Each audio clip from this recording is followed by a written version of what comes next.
Assalamualaikum warahmatullahi wabarakatuh. Alhamdulillah. Asyhadu an la ilaha illallah wahdahu la syarika lah wa la na'budu illa iyyah. Wa asyhadu anna sayyidana Muhammadan abduhu wa rasuluhu nabiyur rahman. Allahumma shalli wa sallim wa barik ala sayyidina wa habibina wa syafi'ina Muhammadin wa ala alihi wa sahbihi wa man tabi'ahu wa nasarahu wa wala. Amma ba'du, faqad qala Allah ta'ala fi muhkami tanzilih, a'udzu billahi minasy syaithanir rajim, bismillahirrahmanirrahim. Faidha faragta fansab wa ila rabbika farghab. Shadaqallahu al-azim. Al-mukarramun al-muhtaramun, para asatizah, wabil khusus Ketua Mushola Al-Mukarram Bapak Haji Nazaruddin Rais, juga Bapak Ustadz Abdul Razak Rais, tapi nggak ada Amin Rais, masih di UGM. Para ustadzah, mohon maaf saya tidak sebutkan satu persatu, namun kita selalu mendoakan guru-guru kita, para asatizah, para ustadzah, semoga Allah Subhanahu wa ta'ala senantiasa memberikan sehat walafiat, memberikan rezeki yang barokah. Amin ya rabbal alamin. Hadirin dan hadirat yang saya muliakan, malam ini alhamdulillah kita bisa bermuajah, bertatap muka dalam rangka al-halal bil halal. Tentu ini tradisi yang hanya ada di Indonesia. Istilah halal bihalal, di Arab kagak ada, ya, di Arab kagak ada. Tapi bersyukur dengan adanya tradisi halal bihalal, kita bisa saling memaafkan di antara kita. Karena manusia mempunyai dua hubungan, hablum minan nas dan hablum minallah. Hablum minallah itu hubungan secara vertikal kepada Allah Subhanahu wa ta'ala, dan hablum minan nas hubungan secara horizontal sesama manusia. Dua hubungan ini harus seimbang, gak boleh ada yang dikalahkan. Ada orang umpamanya hanya cakap dalam hablum minallah, tapi di hablum minannasnya gak cakap. Sholatnya rajin, puasanya rajin, tapi hablum minannasnya gak bagus. Maka nanti pahala daripada hablum minallahnya, dari puasanya, dari zakatnya, dari sholatnya, ya, akan digunakan untuk membayar kesalahan-kesalahan dia terhadap sesama manusia. Kalau tidak mencukupi, maka dosa-dosa orang yang disakiti, digunjing dan sebagainya, itu akan ditimpakan kepada dia dan dia dimasukkan ke dalam api neraka. Ini yang dimaksud dengan kata muflis. Kata muflis, bukan mukhlis, bukan muflis. Ya, muflis itu artinya orang yang pailit, bangkrut. Ya. Kalau bangkrut dunia, bisa bangkit kembali, bisa maju lagi. Kita sering lihat ya, orang yang bangkrut dalam usaha di dunia tapi bisa bangkit. Tapi sekali bangkrut di akhirat akan selamanya bangkrut. Oleh karena itu Rasulullah SAW ingin menjelaskan hal itu. Beda bangkrut di dunia dengan bangkrut di akhirat. Dengan bentuk kata tanya, atadruna manil muflisu. Ini cara baginda Rasul untuk supaya penjelasannya diperhatikan oleh sahabat. Beliau dengan metode bertanya kepada para sahabat, atadruna manil muflis. Apakah kalian mengetahui siapa orang yang disebut bangkrut? Rupanya sahabat mengukur bangkrut itu dengan ukuran duniawi. Maka mereka menjawab, al-muflisu fina man laisa lahu dirhamun wala mata'. Orang yang bangkrut di antara kami adalah orang yang tidak punya lagi harta. Usahanya bangkrut, dagangannya bangkrut. Tapi Rasulullah ingin menjelaskan bangkrut akhirat. Kalau bangkrut dunia ini bisa ya bangkit kembali, bisa maju kembali. Tapi kalau bangkrut akhirat, maka akan selama-lamanya bangkrut. Kenapa? Karena akhirat bukan darul amal, bukan tempat untuk kita berkarya, untuk kita berusaha, untuk kita bekerja, untuk kita beribadah. Hanya di dunia. Maka kehidupan dunia yang sementara ini kan sementara di dunia. Tapi sebelum saya lanjutkan, saya mohon maaf, barangkali ada yang bertanya dalam hatinya, kenapa Ustadz kok duduk? Mohon maaf ya, saya nggak bisa berdiri, maklum ya, faktor U, ya, udah nggak kuat diri, gitu. Ya nggak kuat diri. Ya alhamdulillah belum pakai tongkat sih. Ya sebenarnya pakai tongkat sih nggak harus tua-tua banget. Ya saya kaget kemarin ketika alhamdulillah di rumah abang saya, ya Haji Yazid Ramli, itu Ustadz Amir pakai tongkat. Kaget saya. Ya masih muda. Ya Ustadz Amir masih muda lah. Paling seumuran ya Ramli AI. Ya kurang lebih lah. Ya gitu. Cuma ya Ustadz Amir suaranya enak. Ya, kalau Romli mau enak gitu, belum bukan gak enak, mau enak gitu. Insya Allah jadi enak gitu. Itu saya kaget pakai tongkat. Tapi dalam hati saya ya orang pakai tongkat nggak harus tua-tua banget sih. Ya, saya lihat Nabi Musa alaihissalam, kita beliau masih muda dipakai tongkat. Memang ketika keluar dari istana, ya dari istana Firaun, ya karena penjaganya lengah, ya lama-lama kan di istana walaupun serba enak, lama-lama bosan juga. Nah, dari orok, dari merah, di istana Firaun nggak keluar-keluar, penjaganya ketat. Begitu penjaganya lengah, dia sudah dewasa lah, ya beliau keluar ya dari istana, ya dari istana. Makanya jangan dalam rumah mulu, walaupun serba enak, ya tetap aja kagak enak juga. Makanya kali-kali keluar. Kita alhamdulillah nih, ya kan, ada majelis taklim, itu ada penyegaran gitu. Ya coba kalau di rumah aja, ya Firaun aja nggak betah. Ya, siapa namanya Nabi Musa? Ya, nah itu nggak belum pakai tongkat belum. Nah, begitu ke Madian, ketemu dengan Nabi Syuaib, kemudian berkeluarga, singkatnya begitulah. Ya, maka ketika beliau kembali ke Mesir, itu menggunakan tongkat.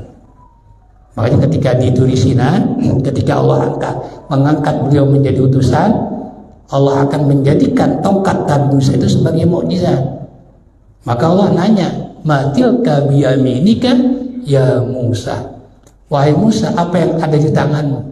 Qala tilka ya asaya atawakkau 'alaiha wa husyu bi 'ala ghanami wa liya fiha ma'aribu ukhra. Kata Nabi Musa, di tangan kananku adalah tongkatku. Benar, tongkatku. Ini menunjukkan bahwa Nabi Musa tongkatnya berubah menjadi mukjizat.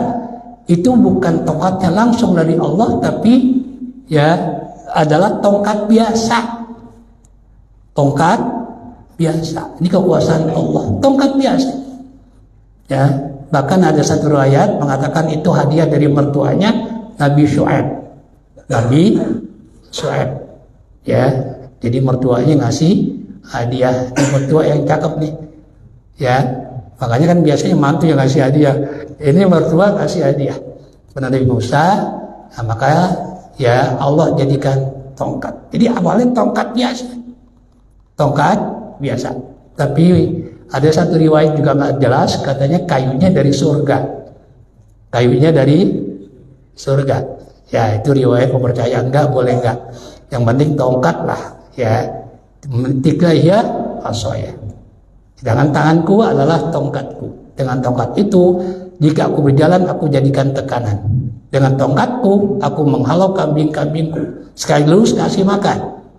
Ya, dengan cara ya, yaitu dengan tongkat dia kalau bahasa Betawi ya betul, pohonan supaya daunnya jatuh, diapain? Bukan disengket, dia digeprak. Itu tujuannya. Jadi belum tua-tua banget belum. Jadi kalau ada anak muda kakak-kakak jangan heran. Tapi saya kemarin kaget juga, udah lama ketemu Ustaz Amir, nah tahu-tahu pakai tongkat, ya, dari tua banget gitu. Nah jadi saya kembali tadi ya, yaitu faida faragta fansab. Saya menjelaskan itu sebenarnya. Ya kita Allah Subhanahu Wa Taala ya dalam firman-Nya menjelaskan faida faragta fansab. Maka apabila kamu telah selesai melaksanakan satu ibadah, maka dirikanlah ibadah yang lain. Sebelum datangnya Ramadan, ibadah taklim kita hentikan. Ya kan? Kita hentikan. Ya, taklim ya kita hentikan karena bulan Ramadan. Kemudian kita puasa bulan Ramadan. Ya, setelah ibadah bulan puasa Ramadan ini bukan berarti ya begitu selesai, begitu habis, selesai ibadah kita, enggak. Ibadah kepada Allah ini harus seumur hidup. Wa'bud rabbaka hatta ya'tiyakal yaqin. Dan beribadahlah kepada Tuhanmu sampai kematian itu yakin. Ya sampai keyakinan itu alias kematian itu datang kepada kamu. Ya ini menunjukkan bahwa kata yakin Allah gunakan sebagai kematian, ini menunjukkan bahwa ya semua orang di dunia ini percaya terhadap kematian. Maka Allah sebut dengan kata yakin. Ya, yakin itu apa sih? Percaya. Ya kan? Percaya. Ya, meskipun dia kafir, dia percaya terhadap kematian.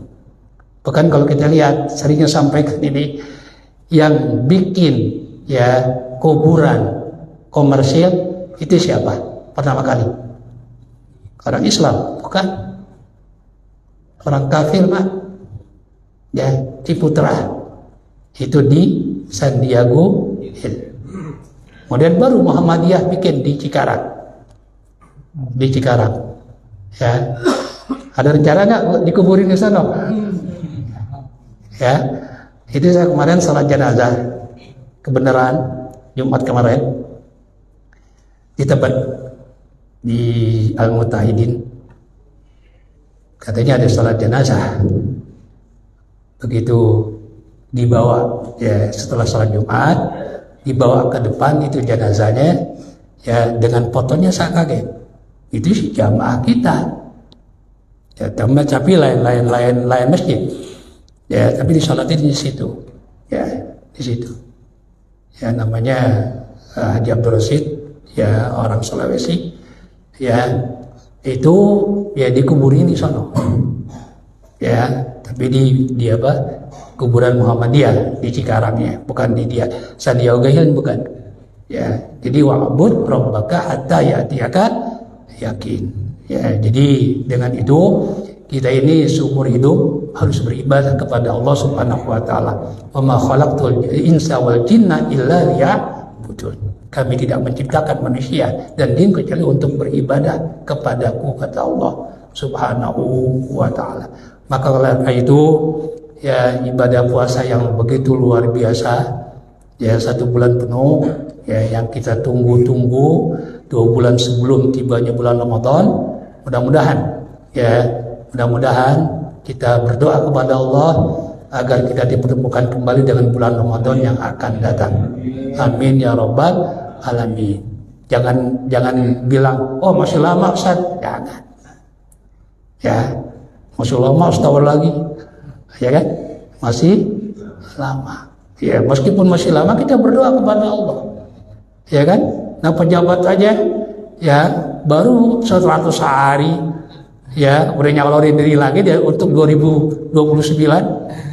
Ya kan? Apalagi ini urusannya dengan Allah, ibadah Ramadan. Mudah-mudahan Allah pertemukan kembali dengan ya puasa bulan Ramadan dan dosa-dosa kita diampuni oleh Allah Subhanahu wa taala. Jadi ibadah yang luar biasa itu ya telah kita lalui, tapi bukan berarti kita berhenti beribadah kepada Allah.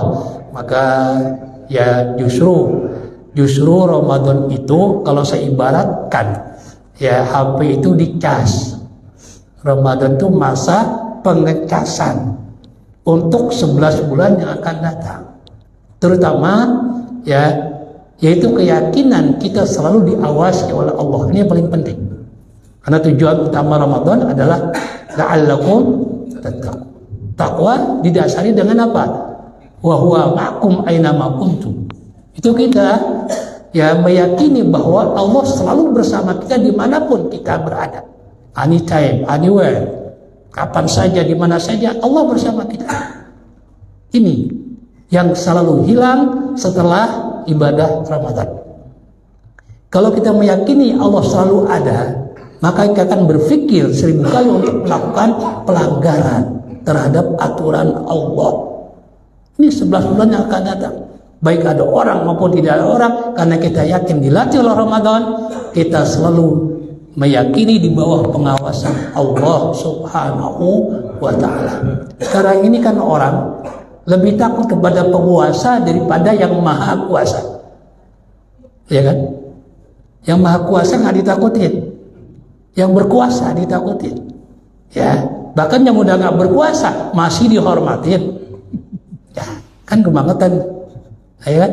Ya, maka di istilah apa? Matahari kembar. Ya, itu kan luar biasa itu. Jadi latihan Ramadan itu supaya kita betul-betul takut kepada yang maha kuasa. Itu Allah Subhanahu wa ta'ala. Mudah-mudahan Allah Subhanahu wa ta'ala senantiasa menjadikan kita, keluarga kita termasuk orang-orang yang bertakwa sebagai tujuan utama daripada ibadah suci bulan Ramadan. Dan kita mengharap kepada Allah semoga dengan dimulai ya ini kan sekaligus pembukaan ta'lim ya, berarti mudah-mudahan kita membuka kembali pintu surga kita. Kenapa? Karena Rasulullah janjikan ya, man salaka tariqan yaltamisu fihi ilman sahalallahu lahu bihi tariqan ilal jannah. Siapa yang melangkahkan kakinya menuju majlis ta'lim, maka akan dimudahkan langkahnya untuk menuju gerbang surganya Allah. Ya, ini luar biasa. Baik kita ketika ditaklim langsung dapat ilmu atau enggak. Makanya untuk dapatnya jangan pikirin, datangnya Pak, usahain. Ya, dapatnya sih Allah yang ngasih nanti, keberkahannya Allah yang ngasih. Ya, ini pengalaman saya. Ya, saya dulu ngaji ya sampai sekarang. Itu niatnya ya nyari berkah. Ya, saya kan di pesantren dari kecil lah. Dari kelas 3 ibtidaiyah. Ya, saya kelas 6 di Hadis bin Hikmah supaya memotivasi ya kita semua. Kelas 6 ya, kelas 6 waktu itu saya pesantren, pengantarnya bahasa Jawa. Kebenaran saya punya kitab bekas abang saya ya, Kiai Abdul Syakur Ramli, nama kitabnya Jam'ul Jawami. Itu di Azhar saja di Mesir itu dikaji untuk doktoral, untuk pengambil S2 dan S3. Itu bilang dikaji, kayaknya langsung yang mengajar di masjid. Ya, itu yang ngaji. Ya pesantren kan zaman dulu itu ngaji bebas. Bahkan ada ya yang nggak ngaji sama sekali selama di pesantren ada.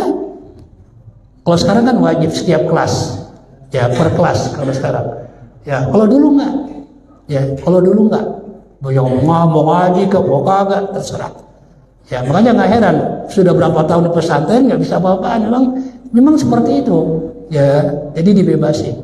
Nah karena bebas itu saya kelas 6 punya kitab, ya kan, beneran yang ngaji kiainya Ki Samsuri Badawi. Ya yang pesertanya itu yang ikut kebanyakan adalah mahasiswa, paling enggak aliyah kelas 3. Saya tidak iya kelas 6, saya ikut. Dipelototin nggak ya? Dipelototin, ini anak belagu banget. Bahasa nggak ngerti saya. Udah bahasa Jawa, udah paling itu kan kita usul fiqh itu paling susah itu, ya usul fiqh paling susah. Ah itu saya nggak ngerti. Ya apa niat saya nyari berkah sama kiai. Ya saya ikut. Padahal diterangin saya kemana tahu dah nggak paham sama sekali. Ya tapi alhamdulillah dengan keberkahan itu. Ya makanya Allah yarhamu ya Abu ya Joram Manawi, ya kenal kan, ya tokoh Betawi, ya beliau sudah almarhum, pendiri pesantren Al-Awwabi baik di Tebet maupun di Sawangan. Kalau di Perigi tempat saya ngajar itu, karena beliau juga punya pesantren di Perigi, namanya Perigi Sawangan. Ya kalau saya ya itu mereka orang-orang Perigi ya itu mengatakan untuk diri saya anak tere, ya anak terenya Buya katanya. Ya yang kenyataannya begitu, ya kan.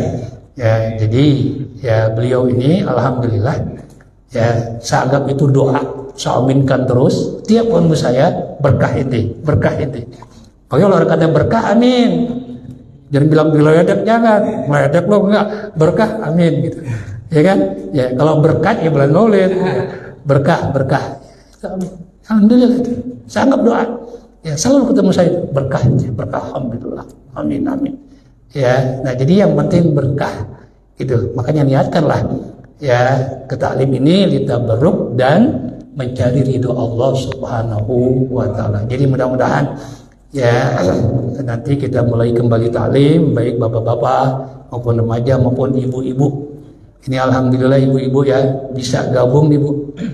Ya bisa gabung. Saya bukan nggak mau terima di rumah, bukan Bu. Ini ada usulan dari Ustaz Zaki. Ya gimana kalau ibu-ibu gabung? Ya enak. Ya enak. Kalau ibu-ibu kan rame kalau ada ibu-ibu. Ya kan? Jangan takutlah kalau ibu tersedia semua. Ya saya kira demikianlah yang saya sampaikan. Mohon maaf yang sebesar-besarnya. Ya wal afu minkum. Wassalamualaikum warahmatullahi wabarakatuh. Ya.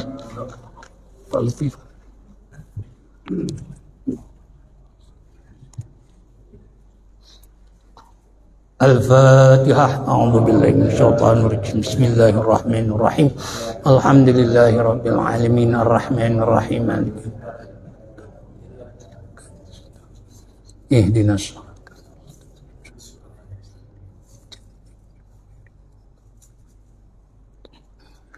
Astaghfirullahaladzim. Alhamdulillahi rabbil alamin hamdan katsiran tayyiban mubarakan fi hamdan muwafi'an li ni'ami mukafi'an li mazidi.